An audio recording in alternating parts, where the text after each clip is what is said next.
আসসালামু আলাইকুম সবাইকে। দেশ এবং দেশের বাহিরে আপনারা যারা আছেন সবাইকে মাহে রমজানের শুভেচ্ছা।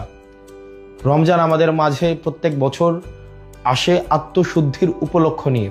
আমাদের যেই জড়া কুরিপু, পরহিংসা, পরশ্রী কাতরতা, রাগ, ক্ষোভ সব কিছুর ঊর্ধ্বে উঠে আমরা যেন আমাদের ইফতার, আমাদের সাওম, আমাদের তারাবি এই প্রত্যেকটি উপলক্ষের মধ্য দিয়ে আমরা যেন আত্মশুদ্ধির উপলক্ষ খুঁজে নিতে পারি।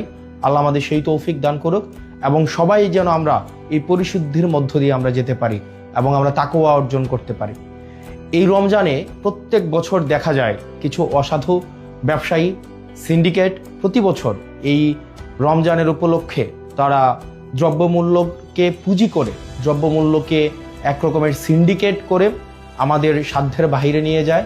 আমাদের জনগণের যেই সাধ্যমূল্যের বাহিরে এই আমাদের নিত্য প্রয়োজনীয় যে বিষয়গুলো রয়েছে, ছোলা, মুড়ি, তেল এবং নিত্য প্রয়োজনীয় যে বিষয়গুলো রয়েছে, তেল, গ্যাস, এই প্রত্যেকটি বিষয়কে দেখা যায় সিন্ডিকেট করে সাধারণ জনগণের সাধ্যের বাহিরে নিয়ে যায়। আমরা সরকারের কাছে আহ্বান থাকবে যেন এই সিন্ডিকেট, মাফিয়া, লুটেরা এবং চাঁদাবাজদের বিরুদ্ধে বিগত সময়ের মতো অন্তর্বর্তীকালীন সরকার গত বছর রোজায় যে ধরনের কঠোর ব্যবস্থা নিয়েছে এবং এই নিত্য প্রয়োজনীয় বিষয়গুলো যেভাবে মানুষের সাধ্যের মধ্যে ছিল, এই বছর যেন সাধ্যের মধ্যে থাকে সে বিষয়ে যথাযথ ব্যবস্থা নেবে।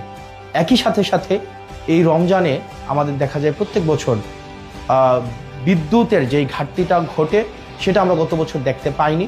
আমরা প্রত্যাশা থাকবে প্রত্যেকটা মুসলিম যেন এই রমজানে তার ইবাদত ভালোভাবে করতে পারে, নির্বিঘ্নে করতে পারে।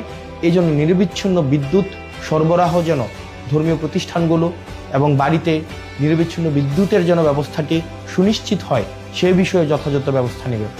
আপনারা দেশে এবং বিদেশে যারা আছেন এই রমজান উপলক্ষে আমাদের মধ্যে যেই ধরনের নেতিবাচক বিষয়গুলো রয়েছে সেগুলো অতিক্রম করে বাংলাদেশের জন্য, প্রত্যেকটি মানুষের জন্য আমরা যেন ইতিবাচকতার বার্তা নিয়ে আসতে পারি। আল্লাহ আমাদের সেই তৌফিক দান করুক।